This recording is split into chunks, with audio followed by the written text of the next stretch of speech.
வணக்கம். செய்திகள் வாசிப்பது ஸ்வேதா.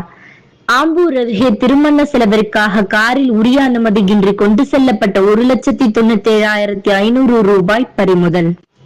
தமிழகத்தில் தேர்தல் விதிமுறைகள் அமலுக்கு வந்ததை தொடர்ந்து திருப்பத்தூர் மாவட்டத்தில் அரசியல் கட்சியினர் பொதுமக்களுக்கு பணம் மற்றும் பரிசு பொருட்களை தடுக்க தேர்தல் பறக்கும் படையினர் தீவிர ரோந்து பணியில் ஈடுபட்டு வரும் நிலையில் திருப்பத்தூர் மாவட்டம் ஆம்பூர் அடுத்த மாதனூரில் இன்று ஆம்பூர் தேர்தல் பறக்கும் படை அலுவலர் கார்த்திக் தலைமையிலான அதிகாரிகள் வாகன சோதனையில் ஈடுபட்டிருந்த போது அவ்வழியாக ஆற்காடு பகுதியை சேர்ந்த பரத் என்பவர் பெங்களூரில் இருந்து ஆற்காடு திரும்பிக் கொண்டிருந்த போது அவரது காரை பறக்கும் படை அதிகாரிகள் சோதனை செய்த போது காரில் திருமண செலவிற்காக உரிய ஆவணங்கள் இன்றி கொண்டு சென்ற 1,97,500 ரூபாய் தேர்தல் பறக்கும் படையினர் பறிமுதல் செய்து ஆம்பூர் வட்டாட்சியர் அலுவலகத்தில் ஆம்பூர் சட்டமன்ற தொகுதி தேர்தல் அலுவலர் பூஷ்ணகுமாரியிடம் ஒப்படைத்தனர். அதனைத் தொடர்ந்து பறிமுதல் செய்யப்பட்ட பணம் ஆம்பூர் கருவூலத்தில் ஒப்படைக்கப்பட்டது.